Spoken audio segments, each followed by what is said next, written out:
uma escola pública, uma ONG, uma parceria que se destaca. O Prêmio Itaú Unicef identifica, reconhece e estimula o trabalho de quem quer construir um Brasil cada vez melhor.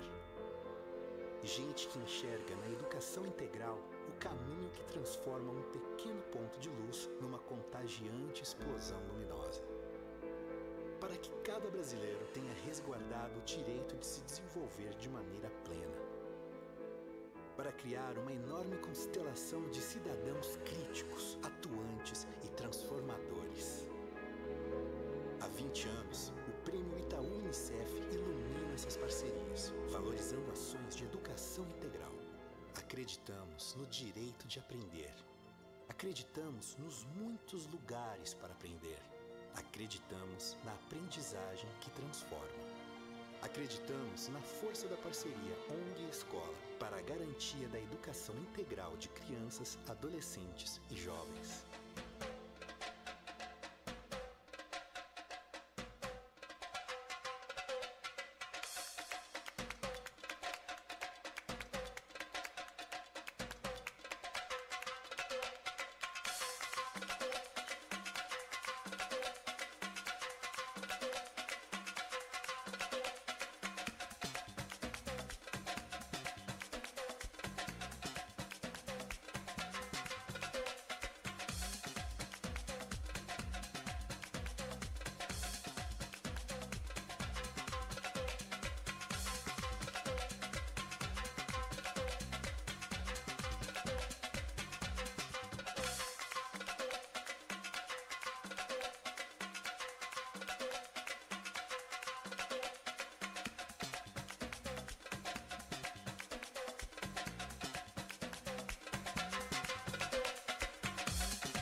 Sejam muito bem-vindos ao Prêmio Itaú Unicef 2015.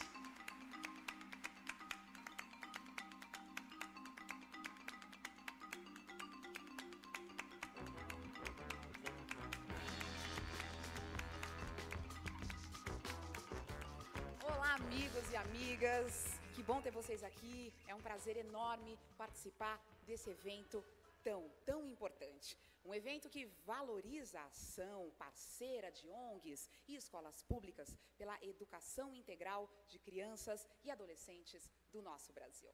Eu sou Adriana Couto, eu sou jornalista e eu escolhi essa profissão porque eu tenho vontade de transformar, de incluir, de inspirar. Há mais de 15 anos eu trabalho com educação, com sustentabilidade e com cultura. E eu concordo plenamente com a visão de que a educação integral é o melhor caminho para um futuro melhor. Por isso, eu estou muito feliz em estar aqui com vocês hoje. Sejam bem-vindos, sejam muito bem-vindos ao lançamento da 11ª edição do Prêmio Itaú Unicef, uma iniciativa da Fundação Itaú Social e do Unicef, com coordenação técnica do CENPEC, o Centro de Estudos e Pesquisas em Educação, Cultura e Ação Comunitária. Eu gostaria de agradecer agora a presença dos avaliadores do Prêmio Itaú Unicef, indicados pela Undime, com gemas, pela Secretaria do Estado de Desenvolvimento Social.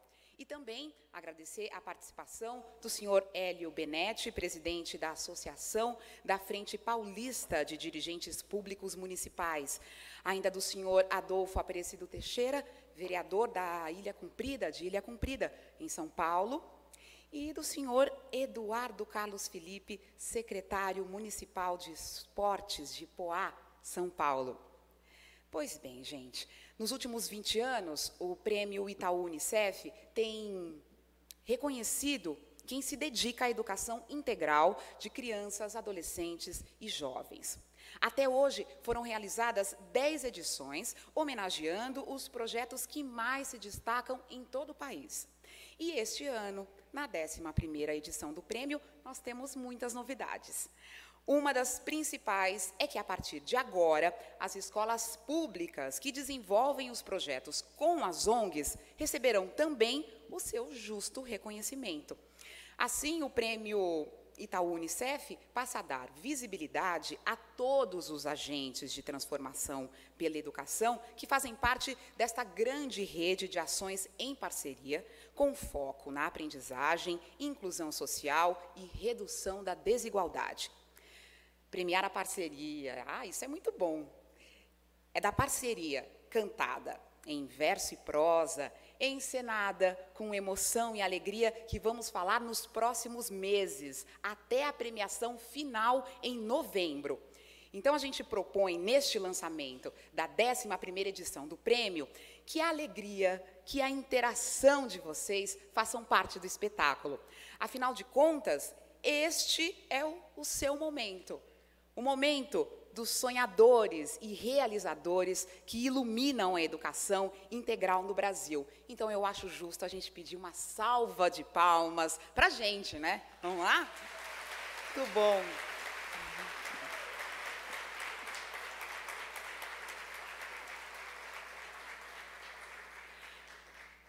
E agora nós vamos debater importantes questões relacionadas à aprendizagem e à educação integral. Nós vamos receber aqui no palco o professor titular emérito da Faculdade de Educação da Universidade Federal de Minas Gerais, Miguel Arroio.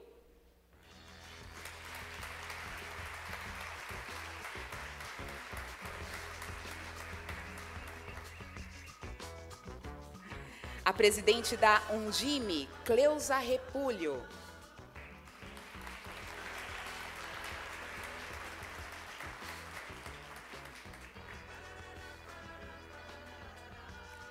E o presidente do Congemas, José Rodrigues Rocha Júnior.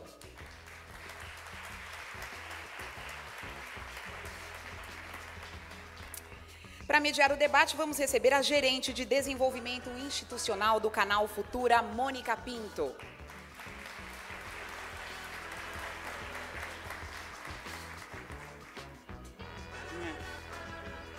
Lembrando que vocês, aí da plateia, receberam uma pasta e dentro dela há fichas para perguntas, para comentários, que poderão ser entregues a qualquer momento para as promotoras que estão circulando aí pela plateia. Mônica, agora é com você. Bom debate a todos. Bom debate. Boa noite. Vamos lá? Coube a mim essa difícil tarefa de mediar esse importante e belo debate. Quero agradecer ao Itaú Social e ao Unicef o convite de estar aqui fazendo essa mediação. A ideia é que a gente ouça primeiro o professor Miguel Arroio, em torno de meia hora. Logo depois, a gente vai ter o José Rodrigues, do Congemas, e a Cleusa, da Undime, fazendo essa mediação, essa provocação. E, ao longo das falas, eu convido a todos vocês de mandarem para a gente perguntas bastante provocativas, para que a gente tenha um debate bastante interessante, ok? Então, caneta e papel na mão, a toda a atenção do mundo. Acredito que todos vocês conheçam aqui o professor Miguel Arroio, nosso mestre. Eu sou também da área de educação, li muito o professor Miguel Arroio nos bancos da universidade. Ele possui graduação em Ciências Sociais pela Universidade Federal de Minas Gerais, mestrado em Ciência Política pela Universidade Federal também de Minas Gerais, UFMG, e doutorado em Educação pela Stanford University.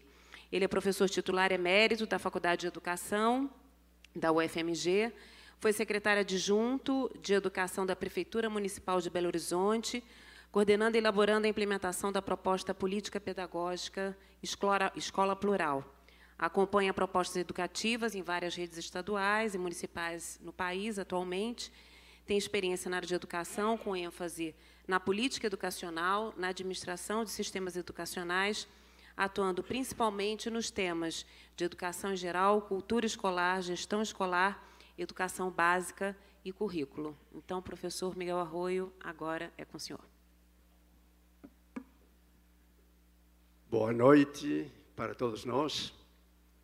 Em primeiro lugar, quero agradecer sinceramente esta oportunidade. Que bom estar aqui para pensar juntos na educação integral.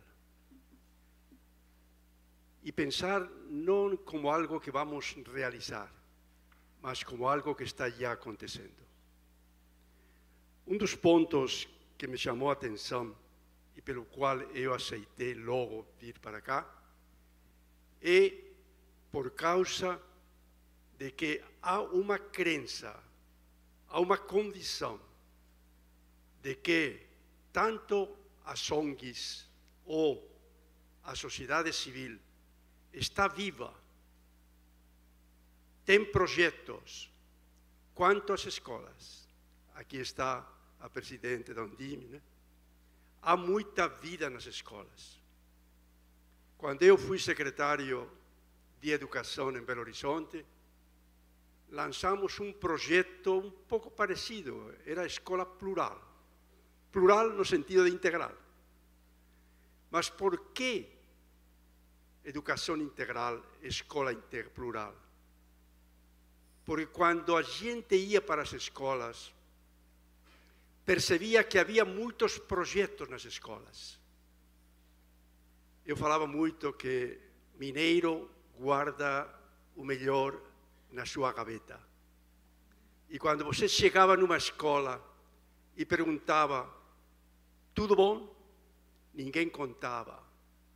Mas pouco a pouco tínhamos como projeto, por favor, escreva o que você faz. Só duas coisas que você tanto gosta e que gostaria que a Secretaria apoiasse politicamente. A função da Secretaria, para mim, é apoiar politicamente o que acontece nas escolas.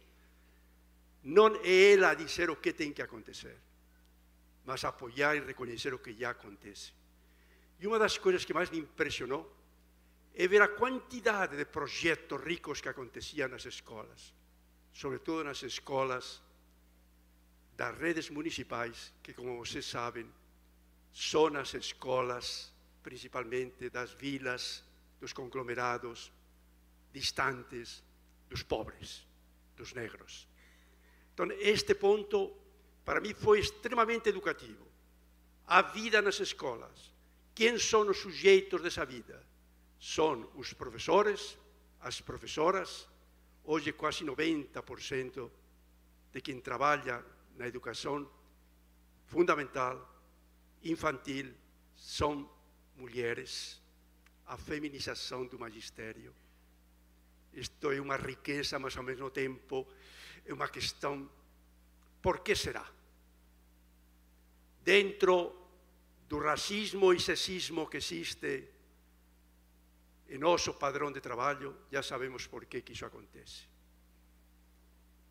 Mas são essas mulheres, professoras, que deixam seus filhos para ir trabalhar na escola pública, num horário, 2 horários, 1 turno, 2 turnos, 3 turnos, e uma professora me falava, 4 turnos, professor. Não é possível 4. O último turno, aguentar o maridão e os filhos em casa. Essas vidas precarizadas, cada vez mais próximas das vidas precarizadas da infância, adolescência, da mãe, Dona Maria, que leva seu filho à escola, na favela, na vila. Hoje, cada dia, na escola pública, a maior identidade entre o viver, malviver, sobreviver da infância, adolescência, da família pobre, trabalhadora, e o malviver, duro sobreviver, trabalho esforçado da professora que trabalha nas escolas públicas. Que bom que vocês valorizam isso. Eu queria dizer isso, que bom. Parabéns. Parabéns por quê? Porque tenho certeza que hoje, a esta mesma hora, em qualquer dos programas das redes da mídia, vai falar mal da escola pública. Eu aceitei logo vir aqui, porque estou cansado de ouvir falar mal da escola pública. E vim aqui porque este programa reconhece que há vida, que há muitas ações positivas na escola pública. Insisto, quem são esses atores? Não é possível falar em educação integral sem fazer-nos a pergunta: quem são os atores dessa educação integral? Eu sei que são as ONGs, que é a sociedade civil, eu sei que Itaú, Unicef, muito bem.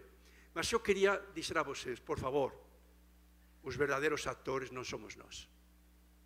Os verdadeiros atores são essas mulheres educadoras que constantemente, em turnos e mais turnos, com salários indignos, estão educando essa infância, essa adolescência.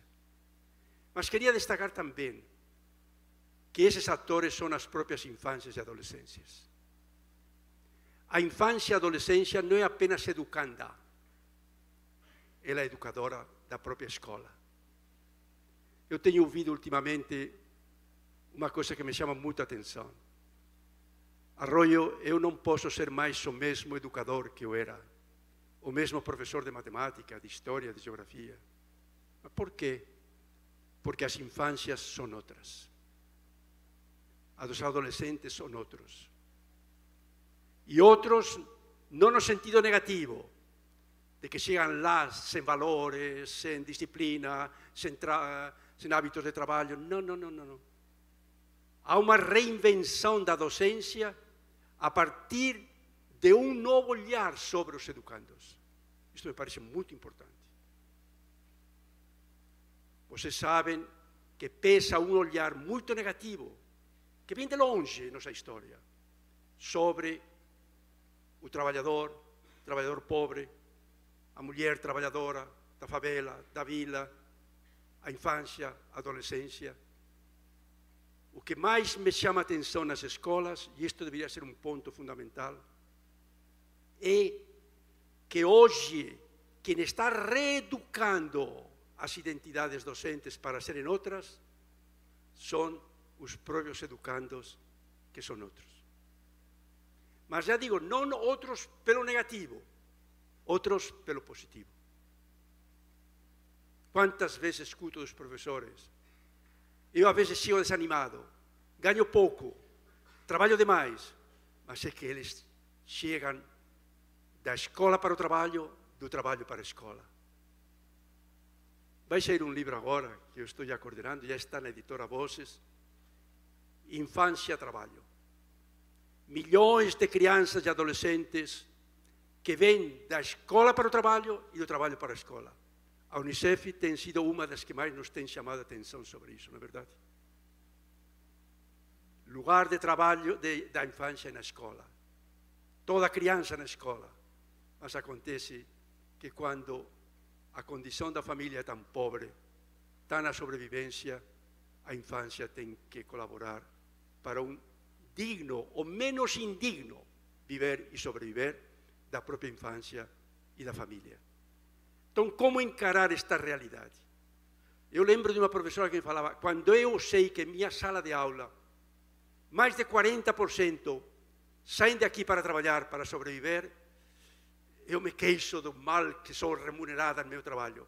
Mas e eles? E eles? E elas? Entende? Ou seja, há uma reeducação da própria escola, das próprias identidades docentes, na medida em que outro olhar sobre essas infâncias está orientando. Estava vendo aí um livro agora, Ver o que nos vê, o que vemos e o que nos vê. A infância não é apenas o que vemos na nossa frente. A infância é o que nos vê, o que nos interroga. Eu tenho um texto, quando a infância interroga a pedagogia. A pedagogia sempre interrogou a infância, mas ultimamente é a infância que interroga a pedagogia. E se a pedagogia não aceita, e se nós também, de nossas ONGs, de nossas secretarias, de nossos... não nos deixarmos interrogar por essa infância, haverá cada vez uma distância maior entre a infância e a pedagogia. Durante muito tempo, a infância se esqueceu a pedagogia se esqueceu da infância. Eu sempre tenho dito, quando a pedagogia, ou a Undime, ou a secretaria, ou a universidade, se esquecem da infância, se esquecem delas mesmas. A palavra pedagogia incorpora a palavra infância, como pediatria. O dia que os pediatras esqueçam da infância, que deixem de ser pediatras. O dia que a pedagogia se esqueça da infância, deixemos de ser pedagogos. Então, isto que me anima, e queria começar por aí. E aí passo para a questão da educação integral. Eu queria tocar em 3 pontos sobre a educação integral. Primeiro, o que é educação integral? Por quê? Quem nos coloca essa questão? Associações, escolas, MEC, secretarias, universidades, se coloquem no horizonte a educação integral. Quem nos coloca isso? Eu diria que nos coloca isso, sobretudo, isto aconteceu comigo quando fui secretário em 93 a 97 em Belo Horizonte. Uma das questões que eu percebi logo, naquelas escolas das vilas, das favelas, que as crianças que estavam chegando, os adolescentes, não eram os mesmos. E os professores me falavam, Arroyo, são outros. Arroyo, suas vidas, todas suas vidas, chegam à escola integralmente. O que nos pressiona para uma educação integral é que as infâncias, adolescências que chegam à escola, chegam com vidas integrais. Dá para entender o que estou querendo dizer? Chegam com vidas integrais. Meu neto, não sei, está com 3 aninhos que vai fazer agora. É uma vida integral, sim, tá, mas é tudo dado, é tudo feito. A infância, a adolescência, os jovens que chegam às nossas escolas, eles são inteiros, são totais, são plurais nas suas formas de viver, ou mal viver, ou não viver. Então, diante dessas vidas integrais que chegam à escola, é que somos obrigados a uma educação integral. A educação integral não nasce de uma pedagogia integral, de uma teoria A, B ou Y. Não. Não. A educação integral, insisto, vem diante das infâncias que dizem à professora, que dizem ao diretor, que nos dizem a todos nós, professora, professor, escola, olha-me na minha totalidade. Eu não chego aqui só como analfabeto. Eu não chego aqui só para aprender a ler e escrever na idade certa, esse programa ridículo. Não. Eu chego aqui como alguém, como nos falava Paulo Freire, lutando pela minha humanidade, que me foi roubada. Paulo Freire foi o primeiro que nos colocou que a função da educação era a humanização do ser humano. Mas ele, com aquela percepção aguda que ele tinha, ele falava, se é verdade que ao longo da história parece que há uma tendência ôntica do ser humano para a humanização, há também uma tendência histórica para a desumanização. E quando as vítimas dessa desumanização chegam à escola, com sua humanidade roubada, que falava Paulo Freire, qual é a obrigação da escola? Recuperar a humanidade que lhes foi roubada. Este é o sentido mais radical da educação integral. Recuperar a humanidade que foi roubada dessas infâncias, adolescências, vocês falavam aqui, inclusão social, redução das desigualdades. Vocês estão falando dessa infância, não é verdade? É dessas infâncias. Então, como recuperar a humanidade que lhes foi roubada? A partir de uma humanização total, da educação integral. E é muito interessante que a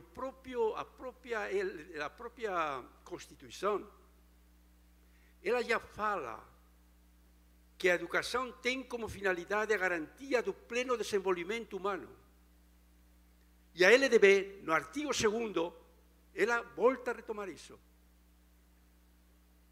A função da educação é garantir o pleno desenvolvimento humano dos educandos. Este é o sentido da educação integral. Que se perdeu. Se perdeu. A vezes, vocês colocaram aí muito bem, aprendizagem. Eu posso fazer um comentário sem querer, mas temos que fazê-lo. Eu acho que ultimamente estamos esquecendo a palavra educação e damos mais ênfase à aprendizagem. Acho que o direito à educação é mais radical do que o direito à aprendizagem. Muito mais radical. Tá? Por quê? Porque o direito à educação se vincula com o direito à humanização, à recuperação da humanidade roubada, à educação integral, total, o desenvolvimento pleno como humanos. As aprendizagens dentro da cultura escolar estão muito mais vinculadas à aprendizagem dos conteúdos, aprendizagem do que vai cair no IDEB, aprendizagem da leitura, da escrita, das contas, entende? Eu, sinceramente, gostei que vocês colocassem educação integral. É isso que eu defendo e é isso que, no meu entender, estão esperando de nós essas infâncias, adolescências, jovens e adultos, populares, trabalhadores, que chegam às nossas escolas. Então, o primeiro ponto vai ser exatamente isto que estou colocando. Que sentido de educação integral? O segundo ponto que vou trabalhar, educação integral integrada. E o terceiro ponto, é possível uma educação integral integrada sem mais tempo de educação? Estes são os 3 pontos que eu estava querendo trabalhar um pouco aqui, socializar com vocês. Então vamos continuar no primeiro ponto. O que seriam projetos, vocês que têm essa função maravilhosa de apoiar, incentivar projetos de educação integral, que projetos de educação integral valorizar, premiar, incentivar? Eu diria que quando pensamos em educação integral como desenvolvimento humano pleno, temos que pensar em educação, em primeiro lugar, intelectual, a formação intelectual. E isto é muito importante quando pensamos na infância, adolescência populares. Por quê? Porque sempre se pensou em nossa história que quem tem direito ao conhecimento são as classes médias, médias altas, dirigentes. Aquela frase já do Kant, atreve-te a pensar e serás ético, dirigente. Mas e o povo? Do povo nunca se esperou que pensasse. Incomodou que ele pudesse pensar. Vocês já perceberam? Isto eu tenho feito análises na minha história. As justificativas para a instalação de nosso sistema educacional popular nunca foi que o povo participasse do conhecimento. Não tem cabeça, até hoje nós falamos, não é? Não tem cabeça para as letras. Não é isso? Reprovado. Por quê? Porque tem problemas de aprendizagem, ou seja, tem problemas mentais. O povo sempre foi visto como irracional, inculto, incivilizado, imoral. Logo, apenas educação primária, ensino primário. E o que era o ensino primário? Era de 7 a 10. Apenas aprender a ler, escrever, contar. E nos sóis elementares de ciências. Se falava assim, elementares. Eu lembro quando meus filhos terminaram a 4ª série, eu me perguntei, Caim e Abel deviam saber o mesmo que meus filhos depois que terminou a 4ª série. Tinham feito pesquisas sobre os animais, os vertebrados, invertebrados, a diferença entre uma formiga e um elefante. Parecidos. Mas de conhecimento, se você espreme o conhecimento até hoje dos anos iniciais, não sai uma gota de conhecimento. Isto é muito sério. Então, por favor, vamos assumir que o povo tem direito ao conhecimento. Que o povo tem capacidades de conhecer. Que o povo não é tão irracional como nós pensamos. Que há uma racionalidade popular. Quem nos falou isso já na década de 60 foi Paulo Freire. Por que Paulo Freire incomodou tanto? Porque contra essa visão tão negativa do povo como irracional, inculto, sem valores, ele falou, o povo tem valores, o povo tem saberes, o povo pensa, o povo... Não é verdade? Essa foi. E até a academia se assustou. E até nas escolas públicas nos assustamos. Mas como é possível? Por que nos assustou tanto? Porque as autoidentidades do nosso sistema educacional, das escolas e até da docência, era levar os incultos para a cultura, os irracionais para a racionalidade, os sem valores para a moralidade. Se eles têm valores, se têm moral, se têm racionalidade, se têm saberes, então para que não estamos? Estão percebendo? Isto é muito sério. Muito sério. Então, que educação integral, por favor? Educação integral dos que não levam nada para a escola? Das infâncias pobres, irracionais, imorais, incultas? Essa era a visão que os colonizadores tiveram dos índios quando chegaram para cá. Eu sempre lembro de escrevi até um texto, um livro que se chama Terras à Vista. Me pediram para fazer o prefácio. E era contando a história de que quando chegam os colonizadores gritam terra à vista, não é isso? Eu colocava, mas logo viram que por trás da moita havia gente. E falaram, gente à vista. E alguém cutucou, gente não. Se forem gente, essa terra é deles. Se forem gente, não poderão ser escravizados. E aí se coloca uma grande discussão que durou mais de um século. Tem alma? São gente? São humanos? Alma nulius, sem alma, logo escravizáveis, logo não donos de suas terras. É uma questão muito séria que nos acompanha de longe, de longe. Toda a pedagogia colonial parte do suposto de que não são humanos, subhumanos, irracionais. Logo nós temos que levá-los para a racionalidade, para a cultura, para a humanidade. Como que forte essa visão na cultura educacional. Em todos, seja no MEC, seja nos cursos de formação, trabalho na universidade num curso de formação, isso está incrustado. Nas políticas, no conselho, está incrustado. Eu entendo, porque se realmente partimos do suposto de que são, como fala Paulo Freire, que tem saberes, que tem valores, que tem culturas, vamos ter que rever radicalmente nossas próprias identidades. Está entendendo? Quando se muda o olhar sobre os educandos, temos que mudar o olhar sobre nós mesmos. Isto que está em jogo hoje. Então, primeiro ponto, valorizar os projetos que acreditam que as infâncias, adolescências pobres, negras, que chegam às escolas, têm racionalidade e têm direito ao conhecimento. Mas aí vem a pergunta, mas que conhecimento? Primeiro, colocar nos currículos de educação elementar, básica, conhecimentos. Insisto, que não tem. Conhecimentos, mas conhecimento vivo.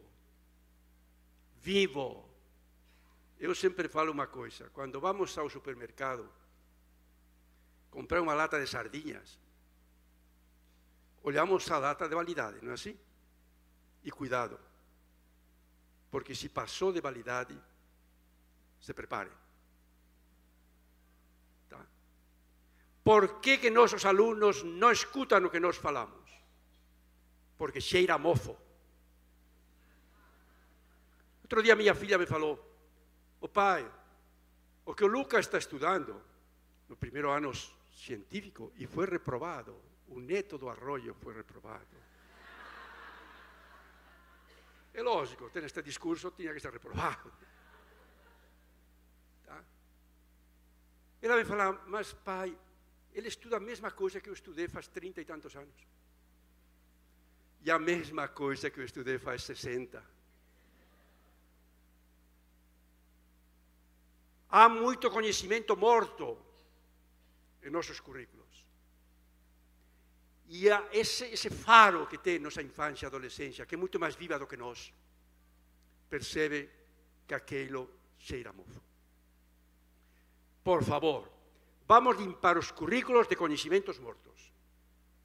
Esta seria uma primeira tarefa. Valorizem os projetos que estão limpando tanto conhecimento morto nos currículos e que estão colocando conhecimento vivo. E o que é conhecimento vivo? Para mim, conhecimento vivo, eu coloco isso no livro Currículo Território em Disputa, é aquele que ajuda a infância e a adolescência que chega nas escolas a saber-se. Tem uma frase que sempre gostei. Conhecimento que não me ajuda a saber-me, para que me serve? É a pergunta que se devem colocar os alunos e os professores. Pode passar um aluno pobre, negro, da favela, 4, 6, 8 anos, bem, sem repetência, sem reprovações, terminar e perguntar, o que você sabe de você mesmo? Nada, professor. Isso não se fala na minha escola. Outro dia, encontrei com um jovem da favela. Me falou, Arroyo, tivemos uma prova de geografia muito boa. Que foi? Sobre o governo metropolitano. Eu, que bom, ótimo. E o quê? O governo metropolitano é aquele que cuida de vários municípios ao mesmo tempo, a BH Trans, não sei o quê. E o que ótimo, você gostou? Gostei. E o governo metropolitano e a metrópole te falaram que ela produz a segregação de espaços e que produz a favela onde você mora. Ele me olhou com um sorriso sarcástico e disse, professor, disso não se fala nas escolas. Estão entendendo o que estou querendo dizer? Esse é o conhecimento vivo que não chega. Eu insisto em que a pergunta que podia colocar cada aluno para nós, professores, podia ser essa. Professora, conhecimento que não me ajude a saber-me para que me serve. E podíamos pensar, o conhecimento sobre o espaço ajuda a entender por que vivem em espaços tão precarizados como esse? Não. O estudo da história ajuda a entender por que ao longo de 500 anos de história eles foram segregados e continuam segregados? Não. O conhecimento sobre o trabalho, filhos de trabalhadores, já trabalhadores, de crianças, os ajuda a entender por que são filhos de trabalhadores e vão continuar sendo trabalhadores em trabalhos precarizados? Não. Os 17 milhões de crianças, adolescentes, que hoje estiveram em nossas escolas públicas, na extrema pobreza, no Bolsa Família, 17 milhões, será que sabem, alguém falou para eles por que estão na pobreza? Talvez tenham falado, teu pai é pobre, tua mãe é pobre porque não estudou. Se você estudar, vai deixar de ser pobre. Mentira! Isso não é conhecimento sério. Isso são mentiras sérias que se perpetuam. Está entendendo? Esta é a questão. Uma professora me falava, eu falava muito a meus alunos, estuda e não serás igual a teu pai, tua mãe, tua avó pobre. E um adolescente um dia com muita coragem me encarou e me falou, professora, meu avô era pobre, meus pais são pobres, meus irmãos estudaram e são pobres. E eu estudo e continuarei sendo pobre. Isso não se fala nas escolas. Esse é o conhecimento vivo. Valorizem esses projetos, por favor. Há muitos professores, educadores, que estão tentando limpar os currículos e trazer esses conhecimentos. Por aí estaremos formando numa das dimensões mais fundamentais da formação humana, a formação intelectual. Mas eu queria também falar da formação cultural. Separamos a cultura da educação. O próprio MEC, vocês sabem que o C do MEC é cultura, né? Mas a cultura já é outro território, é outro ministério, é outro. Separamos a cultura da educação, empobrecemos a cultura e empobrecemos a educação. E empobrecemos a formação humana plena dos educandos. A criança que chega, adolescente que chega nas escolas, é sujeito de cultura. Não vai à escola para tornar sujeito de cultura, já é. Já é. Como tratar a formação cultural na escola? Como tratar a formação cultural de crianças e adolescentes que chegam com sua cultura de classe, sua cultura de trabalhadores, sua cultura negra, sua cultura indígena, sua cultura das periferias, sua cultura popular, que falava Paulo Freire. Como trabalhar isso? Valorizem esses trabalhos, esses projetos, por favor. Deem nota 10 a eles. Por que insisto?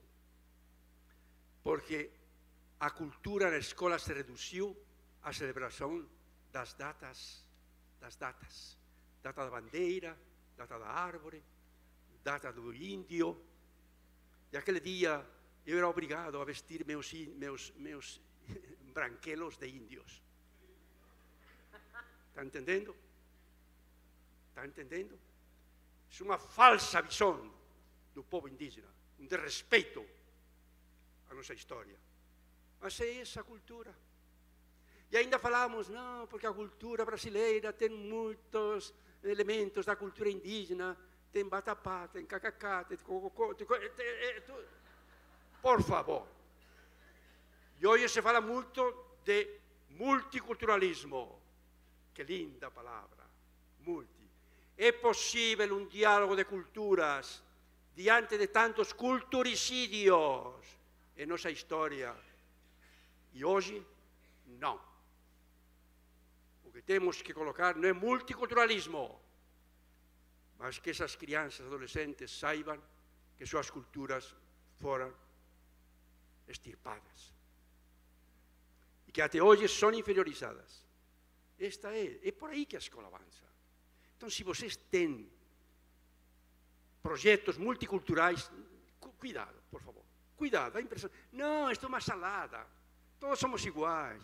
Todas as culturas merecem o mesmo respeito. Interculturalidade, respeito às outras culturas. É lindo. Mas nossa história, o que eles querem é saber de sua história.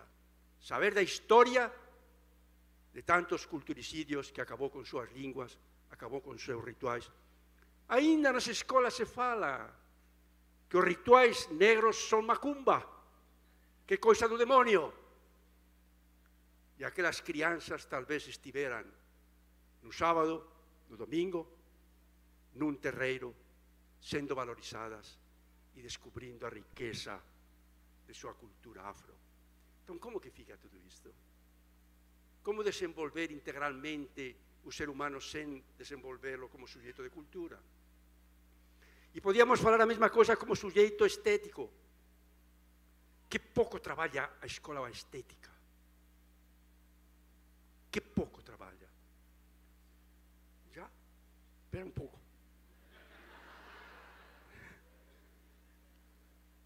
As artes, as linguagens não entram. Estamos aqui num MASP, né? Que bom, obrigado a vocês por este momento.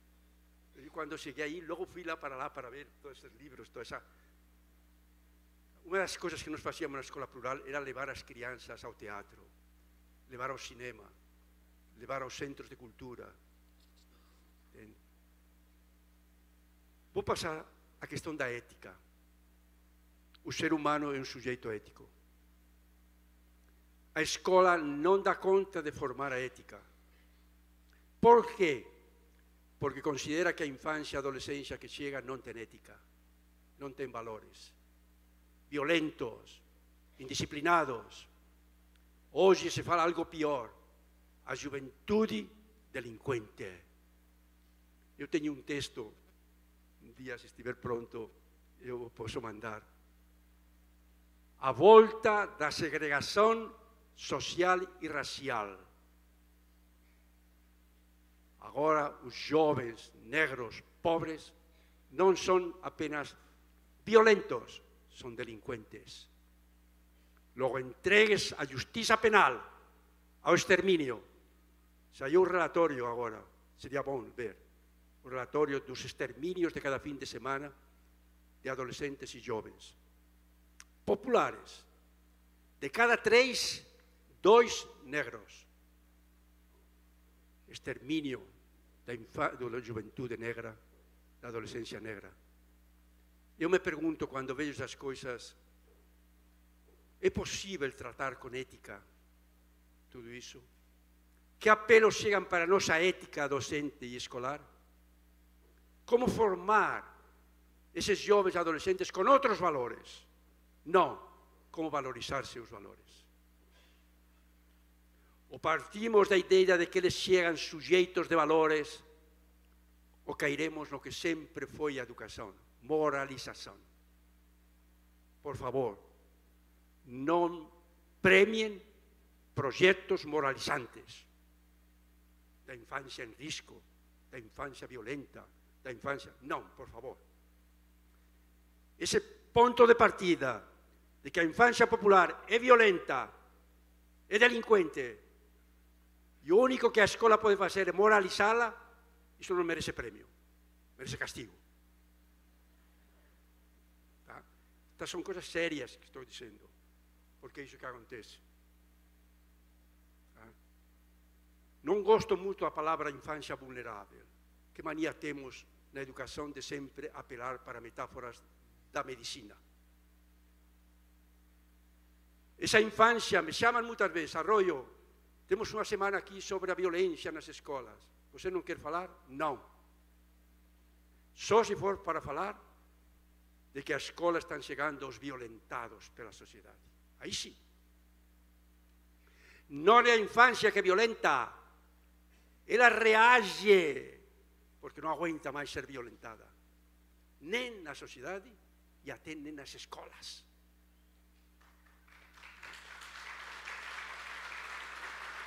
Então, veja, com essas infâncias chegam apelos éticos para nós. Mas para entender esses apelos éticos, temos que entender, insisto, que mudar a forma de olhá-los. Imagina uma criança que vai do trabalho para a escola, da escola para o trabalho. Que valores ela aprende no trabalho?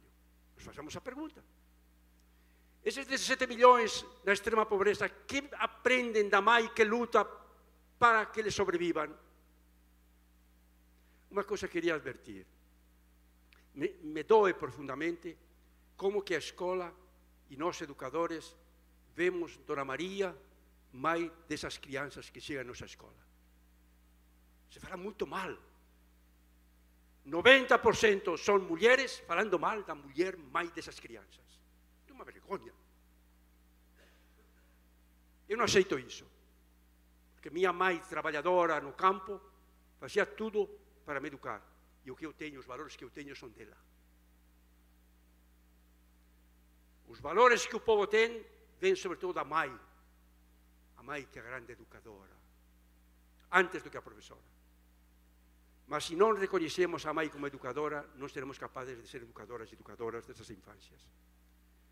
Enfim, acabou o tempo? Não, porque eu queria falar também da formação corpórea. Um pouco, só pode. Vamos lá. Não. Veja, e faço propaganda ao mesmo tempo, né? Este livro, que não é só meu, é de muitos educadores de educação física. Curioso. Veja, é curioso. Veja, nós não falamos educador de matemática, educador de história, educador... eles falam educador física, educação física. O nome educação ficou para educação física. Para o resto, aprendizagem. É muito sério. Mas são muito desvalorizados. Por quê? Porque o corpo é muito desvalorizado. Exercícios tensos de ser criança, corpo e infância, por outras pedagogias dos corpos. Com que pedagogias tratamos os corpos? O que mais escuto quando chego na escola é: menino, cala a boca, fica quieto, senta. Mas senta para ficar olhando para a nuca do outro na frente. Parafusados seus corpos. Uma professora me falou um dia: Arroyo, se fosse possível deixar os corpos na entrada. Eu acho que o símbolo que nós temos da infância é aquele anjinho barroco. Eu venho lá das Minas Gerais, né? Não tem corpo. Só tem uma cabeça enorme, com umas asinhas assim. É o símbolo ideal para a professora e para o professor. Abre a cabeça, menino, que vou te iluminar, para que possas voar longe, longe, sem corpo. Mas somos corpo, e espero ser corpo ainda por muito tempo. Porque o dia que não seja corpo, o que eu vou ser? Estou muito sério. Temos uma pedagogia muito espiritualizada. Cultivar o espírito. Não existe espírito sem corpo. Cultivar a mente. Toda mente é corpórea. Isto é muito sério. Então, como é possível dar centralidade nessa formação integral à formação corpórea? Aprendemos com a mente corpórea. Aprendemos os valores, sobretudo com o corpo. Eu vejo meu neto, ele aprende com o corpo. Aprende a ser querido com o corpo. Aprende a brigar com o corpo. Aprende a dizer não quero com o corpo. Aprende a chorar com o corpo. Por que relegamos tanto a educação corpórea como parte da educação integral? E, finalmente, a educação identitária, por favor. Identitária. Nem todas as crianças são iguais. Nem todos somos iguais. Estamos em tempos em que os diversos nos falam: estou aqui, professora, professor. Estou aqui, Estado, como negra, como indígena, como negro, com minha orientação sexual, que você não reconhece, que despreza. Estou aqui como mulher. Já perceberam que os grandes movimentos sociais todos são dos outros? O movimento feminista, o movimento negro, o movimento indígena, o movimento da diversidade de orientações sexuais, o movimento sem teto, o movimento sem terra. Já perceberam isso? É de aí que chegam as grandes demandas para repensar a nossa educação. E aí não adianta falar: para mim a educação é igual para todos. Agora se fala muito, currículo base comum para todos. Por favor. Depois de tantas décadas lutando pela diversidade, como riqueza e não como peso, veja, estou avisando isto aqui, já faz mês e meio, 2 meses e meio, que ainda a SECADI, que é a Secretaria da Diversidade, não tem secretário. É uma vergonha. E devíamos brigar para que tenha. E para que seja alguém que conheça e respeite a diversidade. Essa mania de que o conhecimento é igual para todos, os direitos são universais. Aqui que são universais. Que nos digam os sem direitos se são universais. E os sem direito a ter direitos foram sempre os diversos. Obrigado a vocês.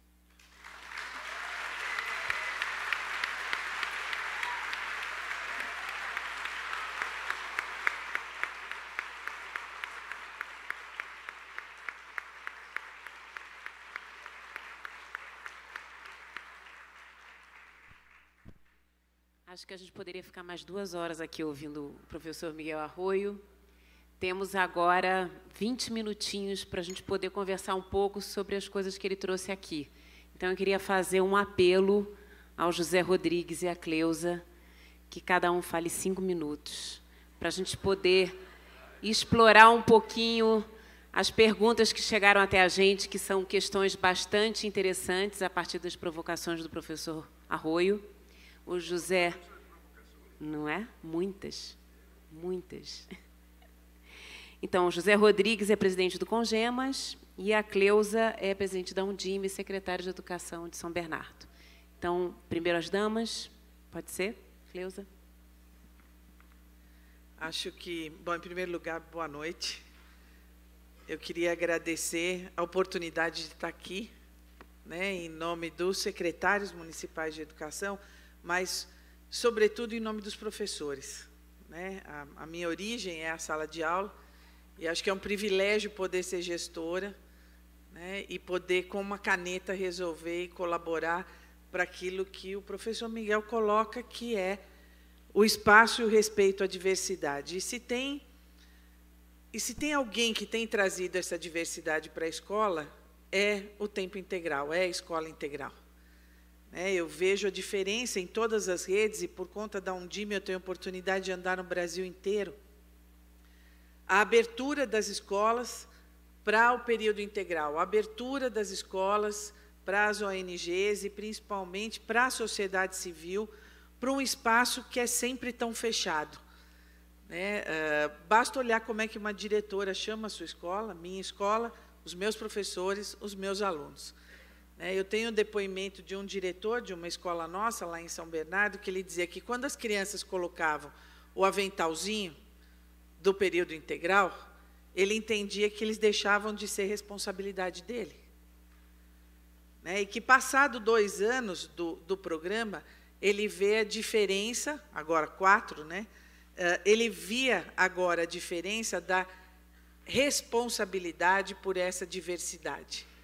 E que esses alunos são nossos, eles não são meus nem seus, eles são nossos. E eu acho que a premiação esse ano, que vai também premiar as escolas, completa, Matias, o ciclo de um processo que tem 20 anos. E que bom que esse processo foi evoluindo ao longo dos anos e entendendo a importância dos diferentes atores para esse processo.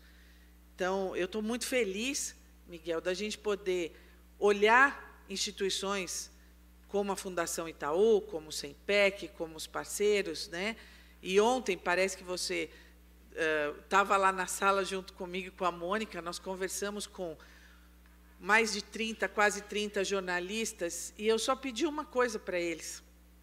2 coisas, Mônica? Primeiro, cuidado com os especialistas em educação. Tem gente que se diz especialista e nunca entrou numa escola pública de verdade. Entrar e conviver com quem está lá dentro e entender toda essa diversidade. E segundo, para de falar mal da escola pública. Porque, senão, eu vou ficar lá na porta do trabalho deles dizendo: esse lugar é ruim, para quem está entrando para trabalhar, e dizer assim: não trabalha aqui, aqui não é bom, porque é isso que fazem com a escola pública todo dia. E todo dia, 2 milhões de professores acreditam naquelas crianças, milhares de ONGs, em parceria com comunidades, fazem o trabalho e acreditam que a gente muda as coisas, e muda porque a gente está junto. Então, esse ano a gente vai comemorar muito a premiação em novembro, porque nós vamos ver nesse palco, ou em outro, não sei onde é que vai ser, Matias, mas a gente vai ver a parceria concreta da escola e da ONG. Os 2 no palco, porque sempre a gente vê a ONG no palco e a escola aqui. A gente vai ver os 2 aqui, e isso é fundamental. Contem com a Undime, nós vamos dobrar as inscrições esse ano, se Deus quiser, e muito trabalho nós vamos ter, mas eu acho que a entrada da premiação nas escolas vai fazer muita diferença. E muito obrigado pelo espaço, e muito obrigado por me deixar ouvir o Miguel. Fazia tempo que a gente não conseguia sentar e ouvir. Obrigado, gente.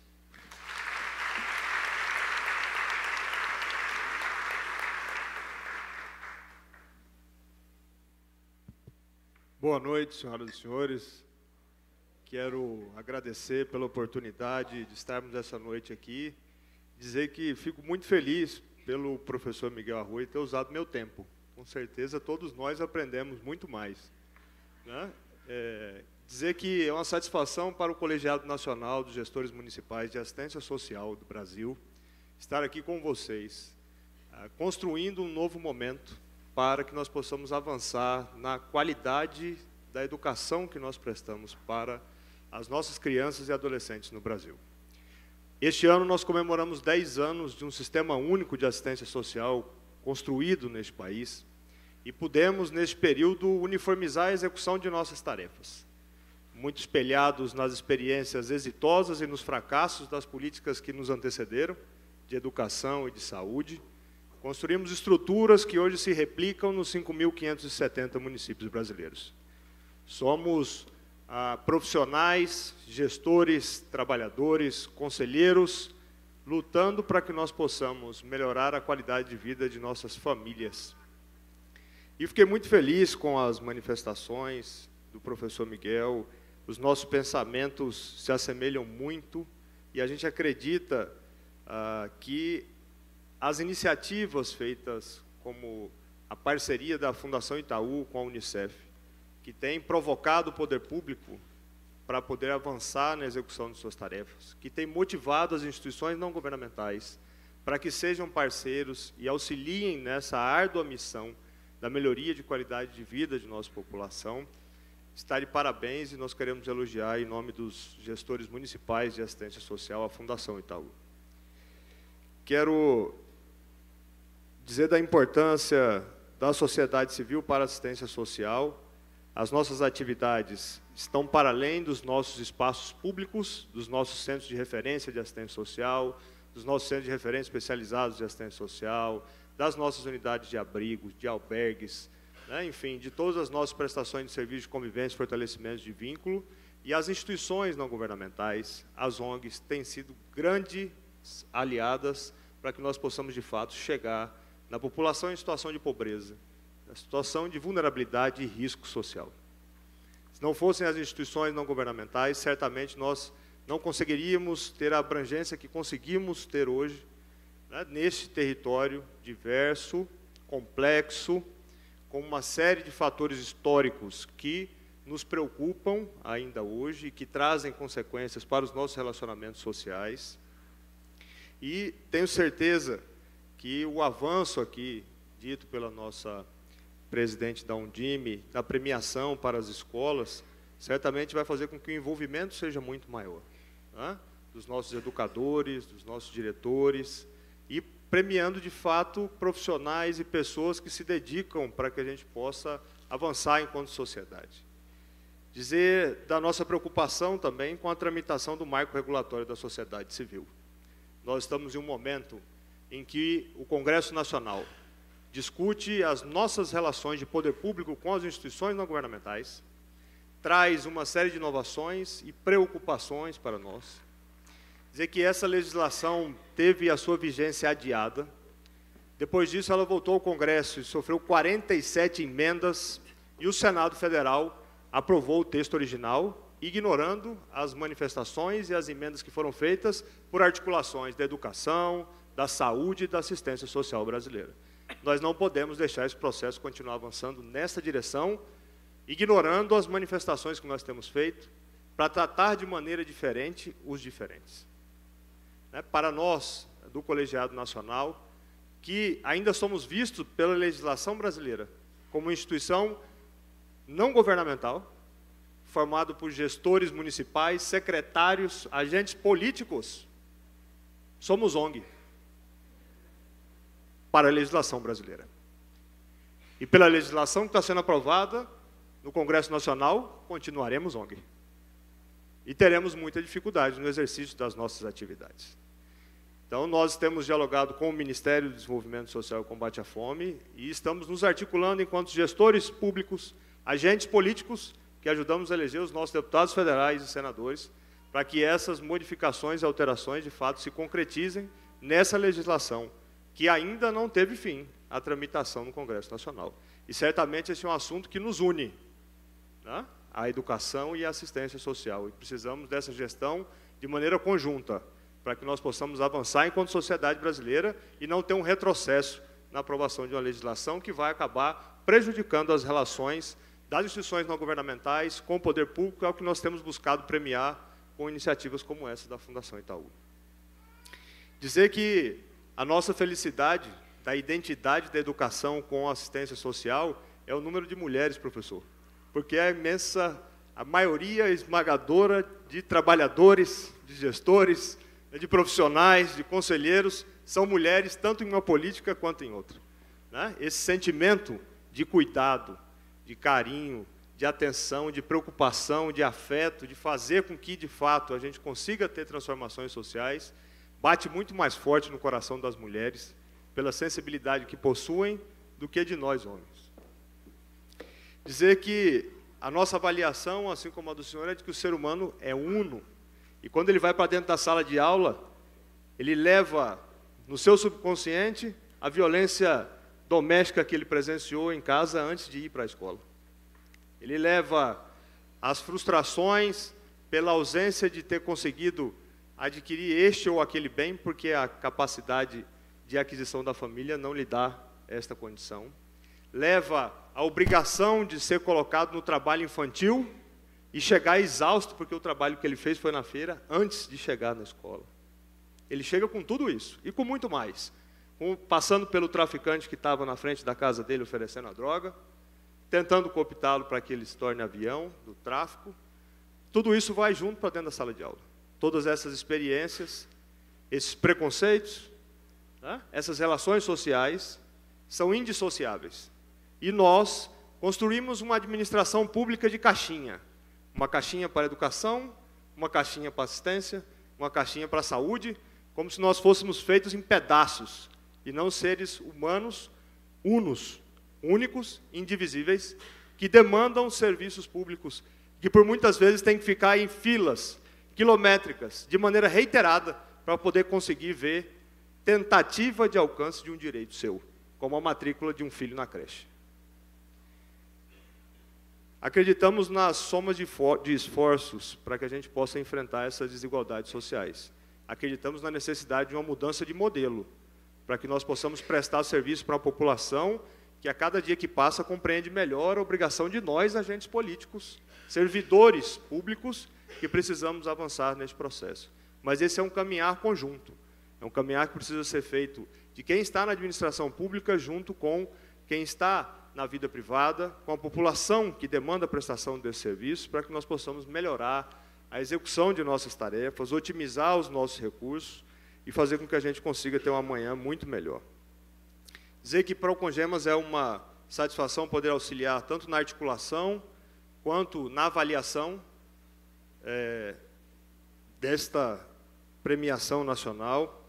Dizer da nossa felicidade de poder estar aqui com vocês hoje, e aí eu vou concluir a minha fala, porque meu tempo já acabou, dizendo para vocês algo que eu aprendi com meu avô, e aí acreditando muito na sabedoria popular da nossa população, na experiência de vida, e um pouco frustrado enquanto cidadão, porque a gente não vê a interação entre as gerações acontecer na nossa sociedade. Também, além do recorte que nós temos em prestações de serviços públicos, nós temos recortes etários para que as coisas aconteçam. Então, os nossos idosos que todos os dias vão-se embora, e que a gente perde todo o conhecimento e experiência de vida que tiveram, porque não tem oportunidade e o espaço promovido para que eles possam transferir isso para as novas gerações. E aí eu aprendi algo com meu avô, um dia na sacada de casa. Ele disse assim: filho, a gente vai vivendo e não aprende tudo. Eu falei: vô, o senhor sertanejo, lá de Goiás, né, semi-analfabeto, não é assim que faz. Eu, na minha arrogância, tinha acabado de formar em Direito, né, virei para ele e falei: não é vivendo, vô, é vivendo. E ele respondeu: tá vendo? E dizer que o que a gente pode ter de melhor são as relações entre os seres humanos. E aí vou encerrar com a frase que a minha filha me disse no último final de semana, quando eu despedia dela antes de dormir. Ela falou: pai, o melhor lugar do mundo é dentro de um abraço. E é assim que eu acredito na nossa sociedade. né, que nós precisamos nos tratar como seres humanos. Nós nascemos homens e mulheres, mas ser humano é um exercício diário de aprendizado, né, e de convivência em sociedade. Meu muito obrigado, boa noite a todos.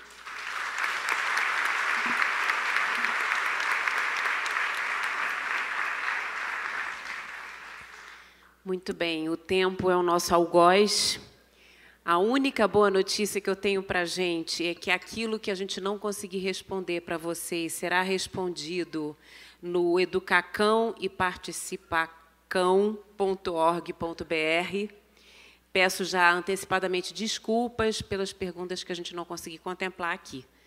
Mas, professora Rô, eu acho que a gente tem duas que são importantes da gente começar, porque ela explora muito essa questão do modelo, né, do sistema de educação, que, por mais que a gente saiba que ele é um espaço que a gente considera privilegiado, né, para educar, a gente acredita na escola, estamos aqui porque acreditamos na escola, mas nós mesmos falamos isso aqui hoje, e o público também está falando, que esse sistema de ensino que a gente tem, se ele é tão caótico, se ele produz ativamente ainda, né, a reprodução de modelos que marginalizam, que geram violência, discriminação em diferentes dimensões, será que não é preciso romper essa lógica desse sistema educacional que a gente tem? Será que a gente tiver a coragem de fazer isso? Será que a gente vai perder? Ou será que a gente vai ganhar?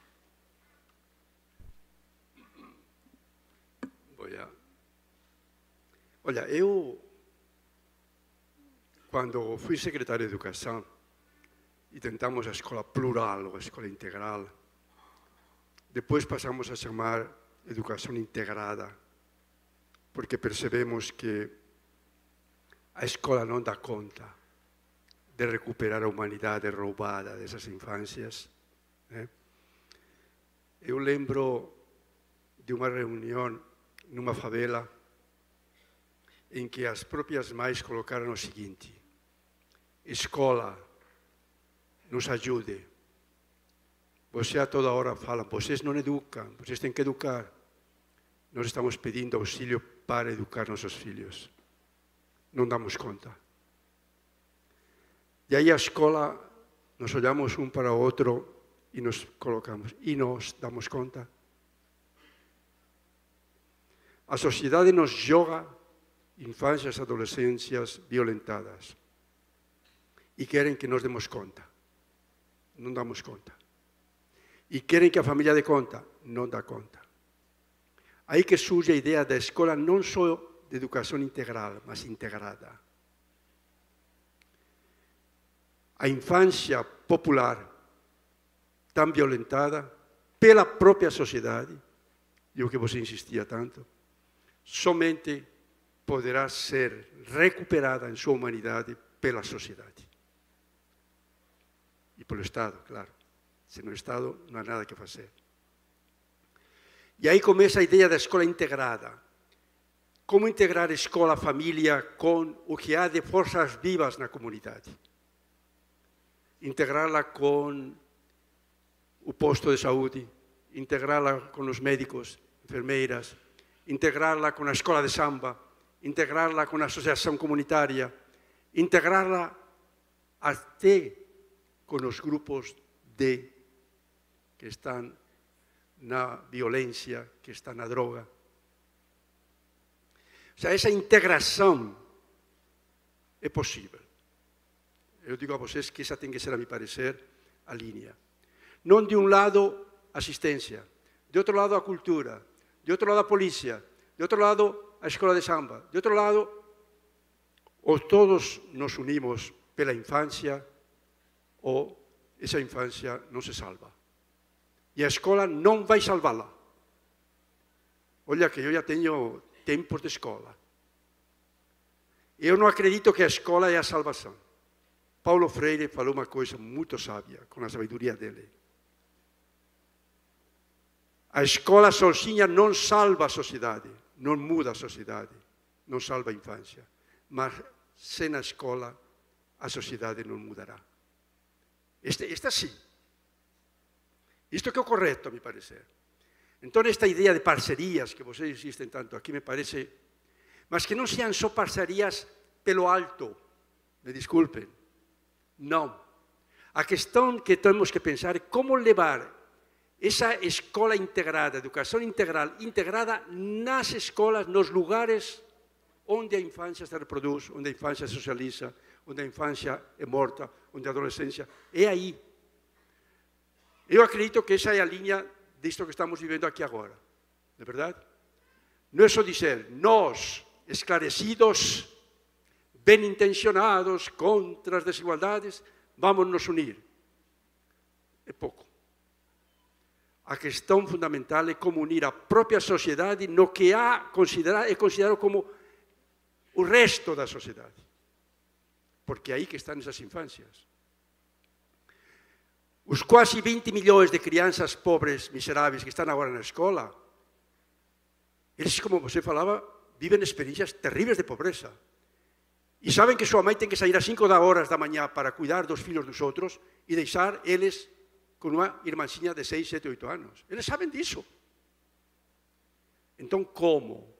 Como articular essa ideia de escola integrada, não só altas intenções da sociedade, das forças da sociedade integradas, também, mas não só. Se essas integrações pelo alto da sociedade não chegar à integração na escola, a educação não acontece, a educação integrada não acontece. Esta é a minha convicção, a partir de experiências concretas que eu tenho vivido, já digo, lá em Belo Horizonte. Queria colocar também outro ponto sobre isto que você me colocava, dessas infâncias, como que era esse último, que me deixou um pouco preocupado. Se essa escola é um modelo, um sistema que... O sistema de ensino, cuidado. Aí há uma coisa boa e uma coisa um pouco... Uma coisa que aprendi também em Belo Horizonte é que se a escola não muda na sua estrutura, não adianta só mudar o professor, mudar o catecismo, mudar o livro didático, mudar a didática. Não. O que torna a escola mais deseducativa não é as lições que ensinamos, é a própria organização da escola. Isto é muito sério. A coluna vertebral da escola não é o que o professor ensina. A coluna mais determinante do que vai aprender uma criança na escola não é o que o professor vai ensiná-la e o livro didático vai ensiná-la. É o que vai viver. O viver o tempo da escola, o espaço da escola, os rituais da escola. O ser reprovado na escola. Eu falo a vocês com sinceridade, por favor, vamos entrar numa campanha de dizer basta de reprovar na escola as infâncias, adolescências reprovadas na sociedade. Eu acho que está na hora de colocar isso. Eu fiz meus estudos básicos, não foi aqui, foi lá. Com 6 aninhos eu entrei na escola do campo. Meus pais trabalhadores, agricultores, entrei lá. Nunca lembro de um colega reprovado.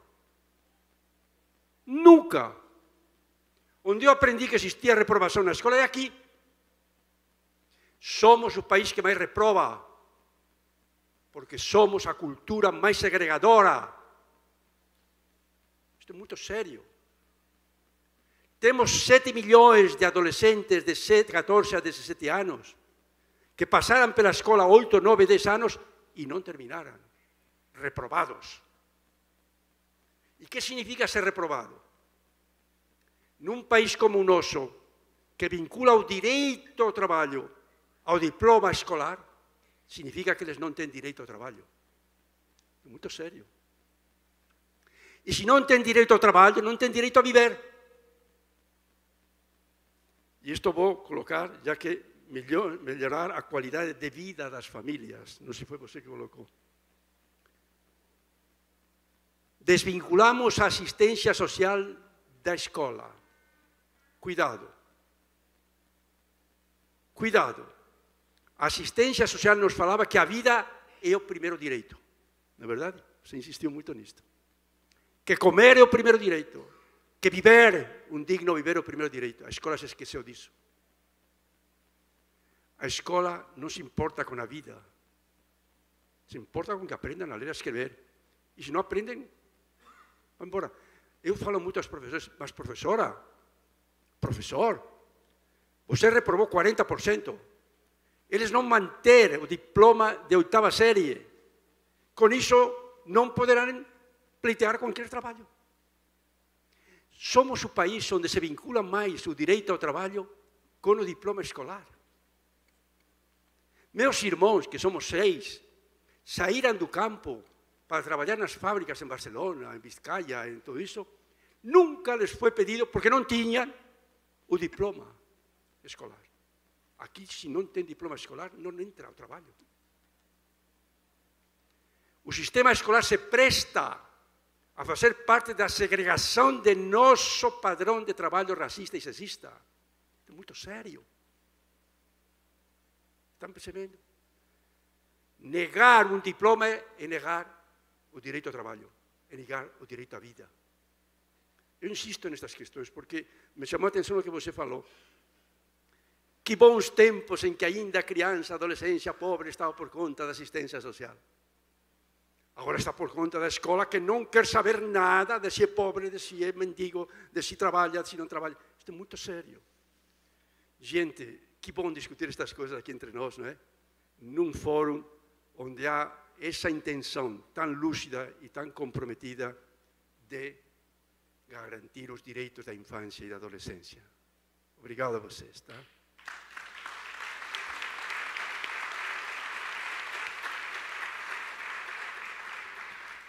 Então, quero agradecer ao professor Arroio, Zé Rodrigues, Cleusa. Vamos responder as perguntas no site, como prometido pela equipe aqui do SEMPEC. E eu convido a minha colega Adriana para voltar, assumir aqui o bastão e continuar a nossa cerimônia. Muito obrigada.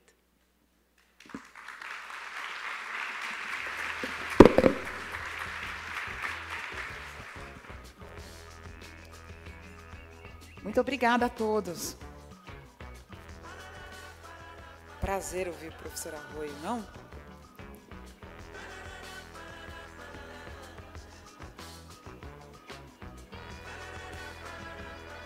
Muito obrigada mais uma vez. O Prêmio Itaú Unicef reconhece e homenageia as parcerias que fazem a diferença. Iluminar o caminho de nossas crianças e adolescentes por meio da educação integral. E fazer isso, iluminar o caminho das nossas crianças por meio da educação integral, vai fazer uma grande diferença, porque isso vai mudar o nosso futuro. Isso muda o futuro.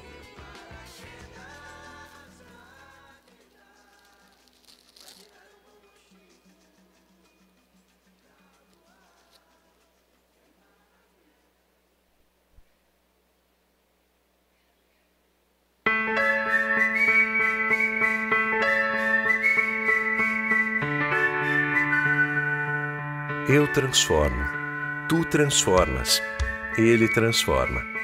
Cada um de nós tem o potencial de transformar. E juntos, nós transformamos realidades, construindo uma educação integral. Há 20 anos, o Prêmio Itaú Unicef mostra que a educação vai muito além da escola e começa bem antes, na hora em que a criança acorda cedo e sai para a escola. O início é ali, quando a mãe, avós, tia ou um irmão contribuem para um dos grandes direitos da criança: sonhar. Um futuro que é lapidado nas escolas pelos professores, diretores, e não apenas com as aulas que tem em sala, matemática, português, ciências, mas também em outros espaços. E com aprendizagens que também trazem princípios e novas possibilidades. A educação para a vida. Uma forma de pensar e agir, capaz de transformar o presente e preparar o futuro, ainda que seja para o próximo dia. Educação integral. Aprendizagem que transforma.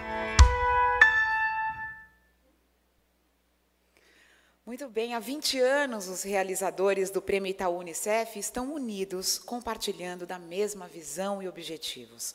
Vamos saber agora o que eles têm para nos contar sobre essa longa história de parceria e quais as perspectivas para esta edição. E para isso, eu convido ao palco o vice-presidente da Fundação Itaú Social, Antônio Matias.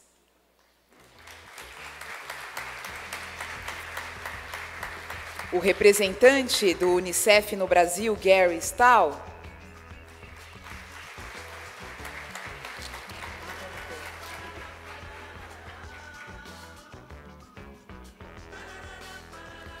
E a superintendente do SEMPEC, Ana Helena Altenfelder.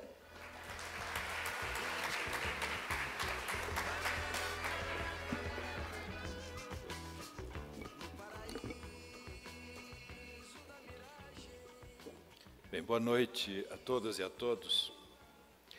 Eu confesso que ainda estou impactado pela mesa redonda e ela realmente foi muito importante.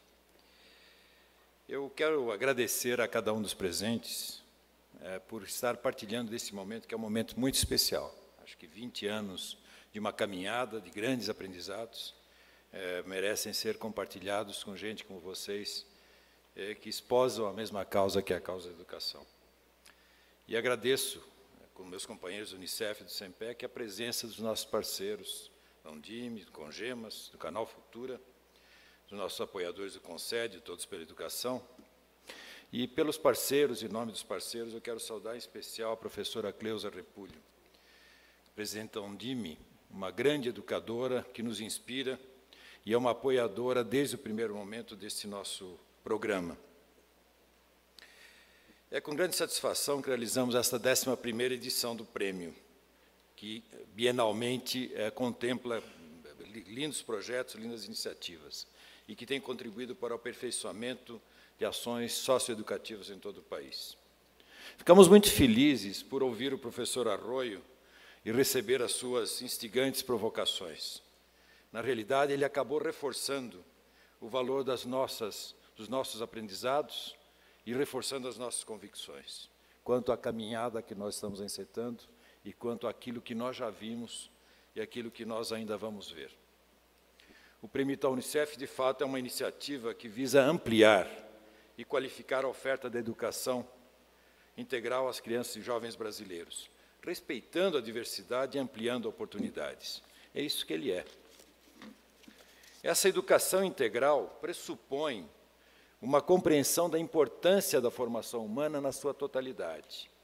Entendemos que, para o desenvolvimento pleno de um ser humano, é fundamental garantir a sua formação nas dimensões afetiva, física, ética e intelectual.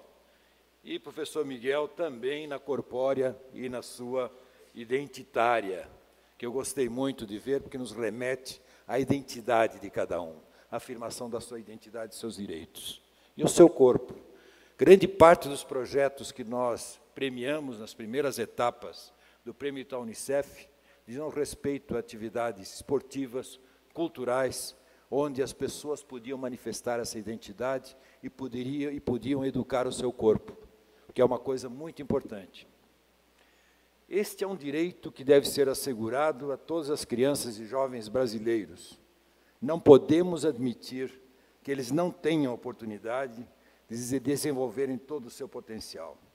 É a garantia desse direito que determinará o desenvolvimento econômico e social do nosso país, não é outra. E para que a educação integral se concretize, é fundamental que se interliguem, identifiquem diversas oportunidades de aprendizagem que vão além dos espaços escolares. Isso significa pensar e implementar estratégias que considerem diferentes espaços educativos. Obrigado. E que garantam acesso a diversos territórios, equipamentos, tecnologias e saberes. O novo Plano Nacional de Educação coloca de forma definitiva a educação integral em pauta. Para se atingir as metas do plano, ambiciosas, mas em especial a meta 6, que prevê a oferta de educação integral a pelo menos 25% dos alunos da educação básica, é necessário que, desde já, os secretários municipais pensem em estratégias, e eles já estão pensando, que envolvam um conceito mais amplo do que o aprendizado formal dentro dos muros da escola. Por isso, o plano também apresenta caminhos para alcançar a meta. E um caminho muito importante é o da parceria entre ONGs e escolas, colocado como uma possibilidade para diversificar conteúdos e espaços educativos e para ampliar a participação de crianças nessas atividades.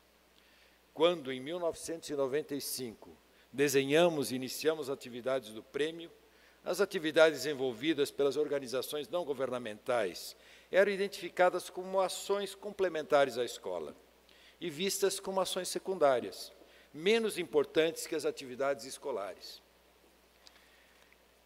Isto não é mais verdade, felizmente, no dia de hoje. Essas atividades já são reconhecidas como parcerias essenciais para o desenho de políticas educacionais. É nossa crença que as atividades envolvidas pelas organizações da sociedade civil têm um enorme potencial para contribuir com a efetiva assimilação do conhecimento, que é muito importante, e o acesso à cultura, criando assim condições para o exercício consciente da cidadania. Quando essas oportunidades são alinhadas aos conteúdos trabalhados nas escolas, torna-se possível o desenvolvimento integral da criança. Temos avaliações de impacto, elas apontam já para o valor e os bons resultados dessa diversificação de conteúdos e espaços. Constata-se a melhoria da aprendizagem dos alunos. Vê-se, inclusive, o aumento das notas, uma medida que, de alguma forma, perfeita ou imperfeita, reflete essa aprendizagem. Mas também a redução do abandono, da repetência e da evasão.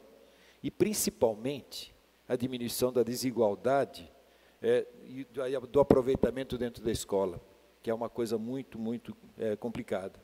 E o desenvolvimento de habilidades não cognitivas, como sociabilidade, responsabilidade, organização e o próprio gosto pelos estudos. Os resultados do PISA 2012 destacam que os alunos participantes de modalidades de ensino com propostas curriculares, que incluem projetos fora da escola, demonstram muito maior capacidade para solucionar problemas complexos. Outras avaliações, como o do programa aqui mencionado, de Escola Integrada, que é uma política de educação integral de Belo Horizonte, e que inclui essa parceria entre ONGs e escolas, indicam as contribuições desse modelo para a melhoria de indicadores educacionais, culturais e de aprendizagem. Na primeira edição do Prêmio Itaú Unicef, contamos com 400 inscrições. Em 2013, foram 2.713. Mas mais importante do que a quantidade, constatamos nessa caminhada o crescimento da qualidade e da consistência de iniciativas da sociedade civil organizada, que, articulada com políticas públicas estruturadas, garantem essa diversificação e flexibilidade de ações, oferecendo maior qualidade da exposição à aprendizagem. Ao identificar projetos exitosos, buscamos compartilhar as experiências e os aprendizados e envolver cada vez mais educadores, crianças e jovens em ações socioeducativas que possibilitem o desenvolvimento de competências e habilidades fundamentais para o exercício pleno da cidadania. O compromisso maior da Fundação Itaú Social é contribuir efetivamente com o avanço das políticas de educação integral em nosso país. E muito nos alegra podermos atuar em sintonia com políticas de educação nos níveis federal, estadual e municipal, tornando realidade o sonho de uma educação integral e integradora para as nossas crianças. Estou certo que todos que aqui estão compartilham da prioridade que a educação deve receber. É um dramático desafio. Precisamos ser capazes de fazer a nossa parte para que as nossas crianças e adolescentes possam se desenvolver de forma integral. Somente teremos um país social e economicamente desenvolvido se formos capazes de educar os nossos jovens. Esperamos, com mais esta edição do prêmio, mobilizar educadores e gestores sociais, dar luz às boas práticas e fortalecer o debate acerca das propostas de educação integral para crianças e jovens, junto com todos vocês. Muito obrigado.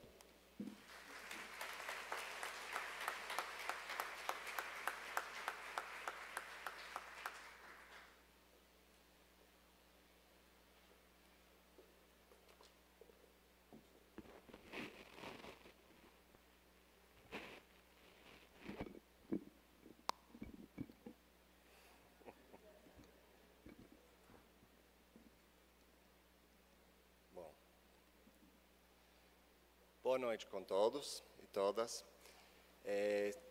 Tenho muito prazer estar aqui hoje à noite representando a Unicef. Temos muito a comemorar, muito mesmo, nessa parceria com a Fundação Itaú Social, SEMPEC e Unicef, e os milhares de organizações sociais que estão transformando a vida de crianças e adolescentes no Brasil há mais de 20 anos. Estamos celebrando agora os 20 anos. É uma das parcerias mais antigas, de fato, acho que é a mais antiga que a Unicef tem no mundo inteiro, em todos os 160 países onde a gente trabalha, com o setor privado. Tanto com a Unicef, com Itaú, a Fundação Itaú Social e com a Unicef. E é uma parceria que produz e segue produzindo resultados para crianças brasileiras. Agora, não teria sido possível produzir esses resultados sem todos os parceiros nessa iniciativa. Lá eu estou falando da Undime, com Gemas, Canal Futura, com Sede e todos pela educação. São mais de 20 anos em todo o Brasil. E quando falo todo o Brasil, estou falando cidades mais grandes, as áreas periféricas, estou falando dos municípios pequenos e muito pobres do Nordeste, da Amazônia, todo o Brasil. Fazendo uma diferença, levando o direito de aprender aos mais excluídos. Este ano, o Estatuto, o ECA, Estatuto de Criança e Adolescente, faz 25 anos. A Convenção dos Direitos da Criança, a Convenção Internacional, que é o mandato do Unicef, que eu represento aqui, também 25 anos. E no Brasil, de hoje, segundo a última estatística que a gente tem, 3,8 milhões de crianças e adolescentes da idade de 4 a 17 anos estão fora da escola. E mais de 14 milhões de crianças e adolescentes brasileiros estão dentro da escola com risco alto de sair. Por quê? Porque já repetiram 1, 2, 3 vezes. Então, sabemos os fatores de risco. Então, eu faço um convite especial para todos vocês. Irem para a internet. Estamos no ano 2014. www.foradascolanãopode.org.br. Lá vocês podem ver, no seu município, o número de crianças e adolescentes que estão fora da escola. Idade, sexo, raça, urbano, rural e alguns outros fatores.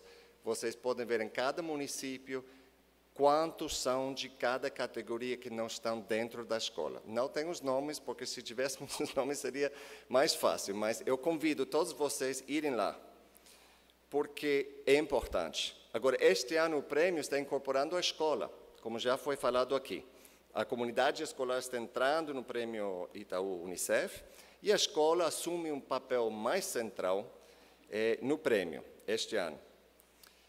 Isso é importante porque também os cálculos nossos são que a taxa que vai ao Brasil agora, apesar dos tremendos avanços nos últimos 20 anos, a taxa atual de inclusão desses 3,8 milhões, se vamos ao mesmo ritmo agora, vai demorar mais de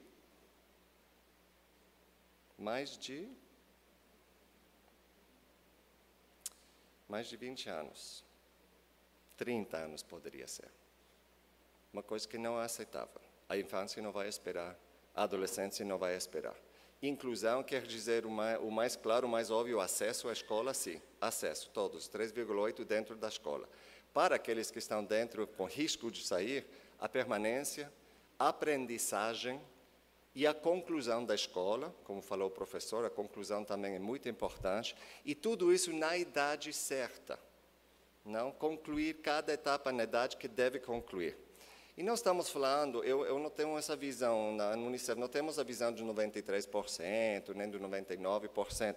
A visão é todas as crianças e adolescentes dentro da escola, os 100%. Nós, os parceiros do Prêmio Itaú Unicef, acreditamos que garantir uma educação integral, empolgante e transformadora ao projeto de vida de cada criança e adolescente do Brasil é o caminho a se seguir. Acreditamos firmemente. E para usar um pouco as palavras do nosso professor Arroyo, se esse caminho a se seguir, seria para prevenir o que ele falou, nas palavras de Paulo Freire, o roubo da humanidade. Então, a gente pode prevenir o roubo dessa humanidade e não ter que recuperá-la. Nós acreditamos na escola pública como agente transformadora. Muito obrigado.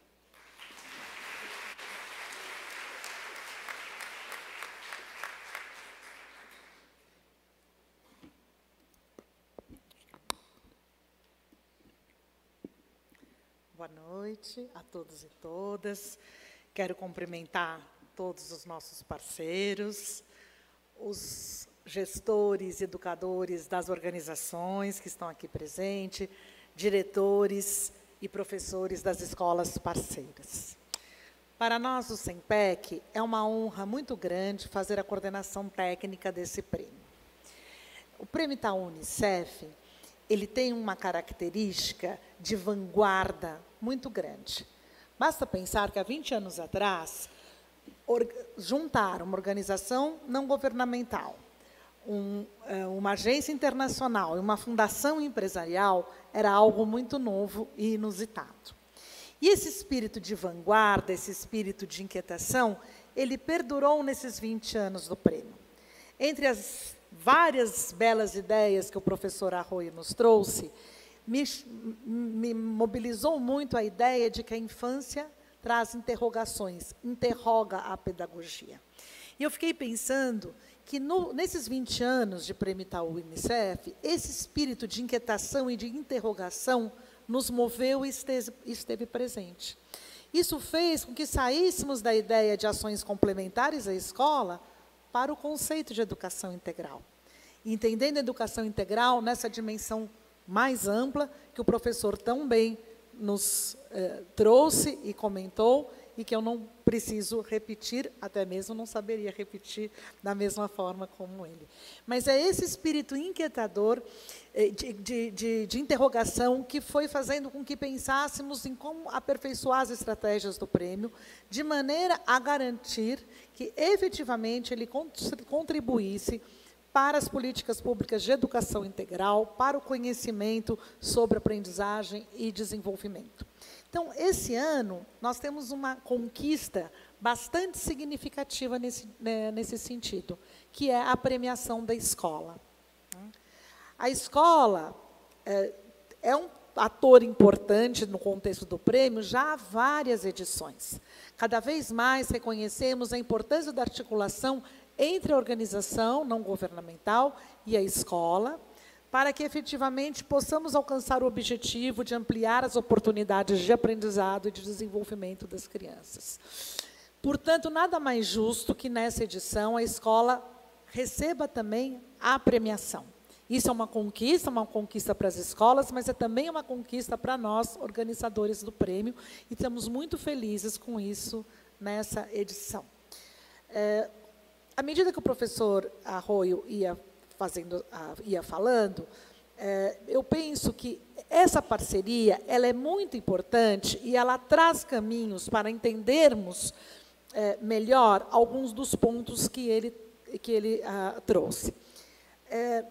A escola tem um grande desafio, que é trabalhar as dimensões culturais, corporais, éticas, estéticas, e também o grande desafio de dialogar com as crianças, com jovens e adolescentes, reconhecendo a sua realidade, reconhecendo a sua cultura.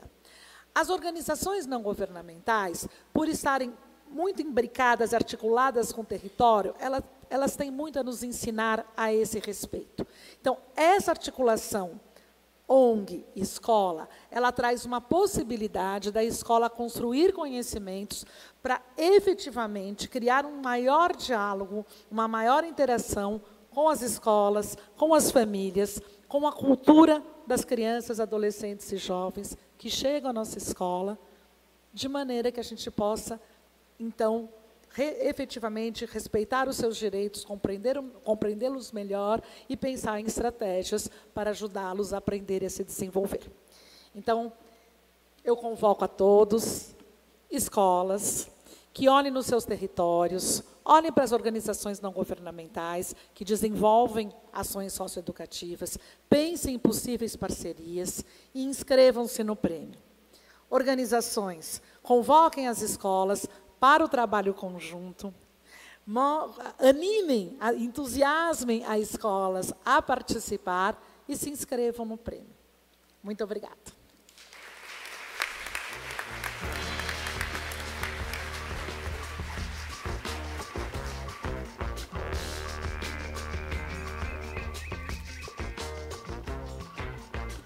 Muito obrigada, Matias, Ana Helena, Gary. Obrigada, você também. Bom, e depois de tudo isso, eu acredito que vocês estejam, no mínimo, curiosos para conhecer o regulamento da 11ª edição do Prêmio Itaú Unicef. Sim? Estou certa? Estão curiosos? Então, tudo bem. Então, vamos conhecer agora o regulamento da 11ª edição do Prêmio Itaú Unicef e como todos vocês podem participar.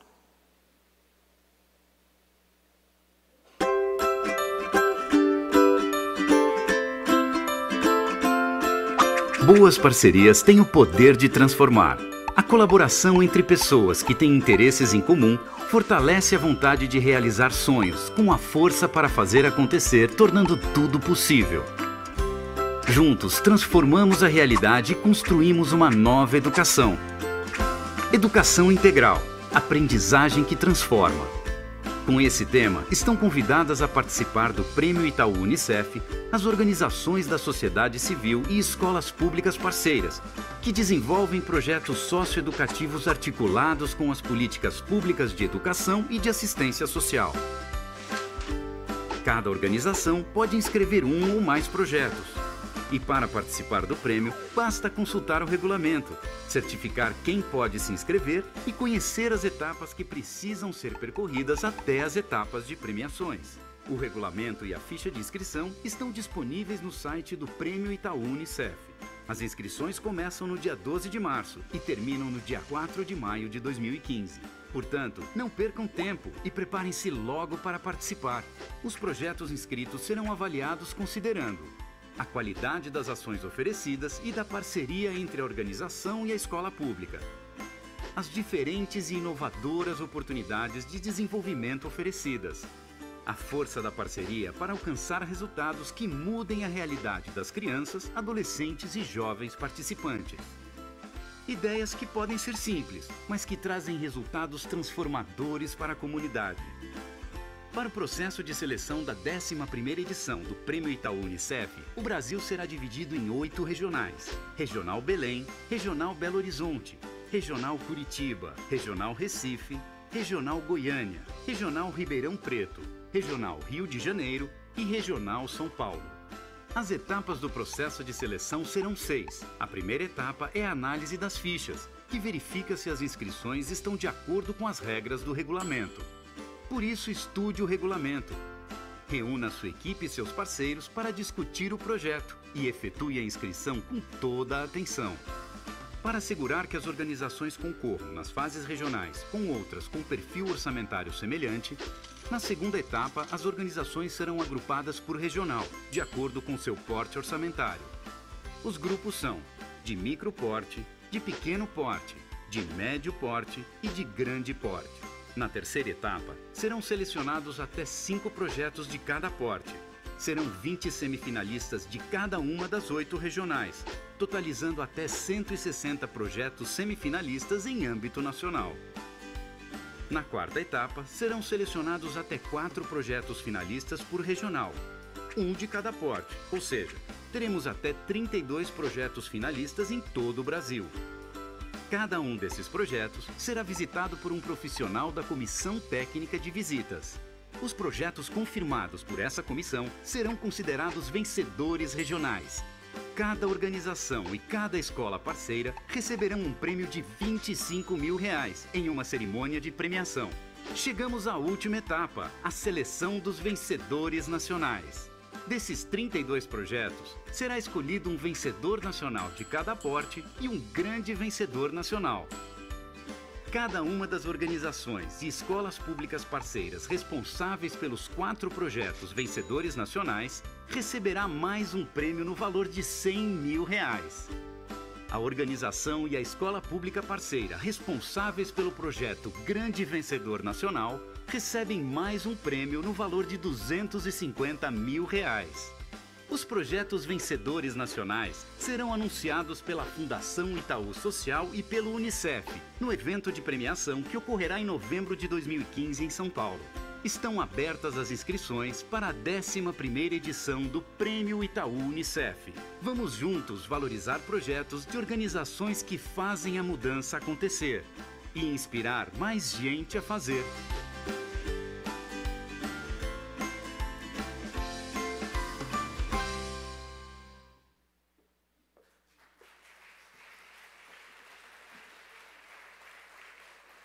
É isso aí, gente. Olha, lembrando que no site do Prêmio Itaú Unicef vocês encontram todas as informações detalhadas e muito mais. Então, acessem, participem, divulguem, conheçam a importância que a educação integral tem para a garantia de direitos de crianças, adolescentes e do jovem do nosso país. Porque o desenvolvimento pleno do cidadão, em todas as suas dimensões, possibilita a configuração de uma sociedade mais igualitária, inspirando, envolvendo, motivando, transformando. Uma sociedade que gera cada vez mais e mais luz. Iluminando algo tão bonito quanto precioso, o ser humano.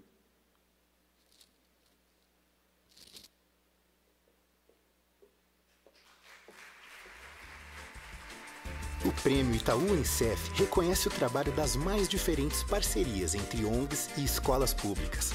Projetos de diversas características e tamanhos em qualquer ponto do território nacional. E para representar de maneira justa realidades tão diversas, o Prêmio Itaú Unicef organiza as ONGs em 4 grupos. As categorias micro e pequeno porte valorizam projetos que superam a limitação de recursos com muita criatividade, inventividade e inovação. São projetos surpreendentes que merecem ser conhecidos e reconhecidos. Na categoria médio porte, as ONGs contam com maior volume de recursos para chegar a resultados extremamente relevantes. E a categoria grande porte destaca as maiores parcerias em termos de orçamento e estrutura. Apesar das diferenças de tamanho, localização e proposta, todos os projetos homenageados no Prêmio Itaú Unicef apresentam fortes traços em comum. A paixão com que realizam seu trabalho todos os dias. E o compromisso com conquistas efetivas por meio da educação integral. Todos atuam em sintonia, numa grande e afinada soma de parcerias em prol da construção de um Brasil melhor. O Prêmio Itaú Unicef reverbera a enorme beleza e a urgente necessidade dessas parcerias. Eu acredito na rapaziada que segue em frente e segura o rojão. Eu ponho fé na fé da moçada que não foge da fé e enfrenta o leão. Eu vou à luta com essa juventude que não corre da raia a troco de nada. Eu vou no bloco é dessa mocidade que não tá na saudade, constrói a manhã desejada. Eu acredito na rapaziada que vai em frente e segura o rojão. Ponho fé na fé da moçada que não corre da fé, enfrenta o leão. Eu vou à luta com essa juventude que não corre da raia a troco de nada. Eu vou no bloco dessa mocidade que não tá na saudade, constrói a manhã desejada. Todo mundo! Eu acredito na rapaziada que segue em frente e segura o rojão. Como é que não? Eu ponho fé na fé da moçada que não corre da fé, enfrenta o leão. Eu vou à juventude que não corre da raia a troco de nada. Eu vou no bloco dessa mocidade que não tá na saudade, constrói a manhã desejada. Eu acredito na rapaziada. Bom, pessoal, essas parcerias só se concretizam porque nós temos fé nessa rapaziada, né? Muito bem. Está lançada a 11ª edição do Prêmio Itaú Unicef. Durante o ano, mais de 300 avaliadores se dedicarão com muito carinho à avaliação e seleção dos projetos. E aí, nós vamos nos ver novamente no final do ano para aplaudir os vencedores. Então façam as suas inscrições, mobilizem-se, divulguem o prêmio, trabalhem para que a educação integral ganhe ainda mais alcance e relevância. Contamos com a sua parceria. A partir de agora, vocês estão convidados para o coquetel, tá? Mais uma vez, obrigada para todo mundo. Tchau, tchau. Eu acredito na rapaziada, vamos comigo, que segue em frente, segura o rojão. Quem sabe a letra aí? Eu ponho fé na fé da moçada, que não pode dar direito leão. Eu vou à luta com essa juventude, que não corre da raia a troco de nada. Eu vou no bloco dessa mocidade, na saudade constrói a manhã desejada. Eu acredito na rapaziada, que segue em frente, segura o rojão. Como é que não? Eu vou na fé da moçada, que não pode dar fé em frente o leão. Eu vou à luta com essa juventude, que não pode dar fé de nada. Eu vou no bloco dessa mocidade, quem não tá na saudade constrói a manhã desejada. Eu acredito na rapaziada, que segue em frente, segura o rojão. Eu ponho fé, na fé da moçada, que não pode dar fé em frente o leão.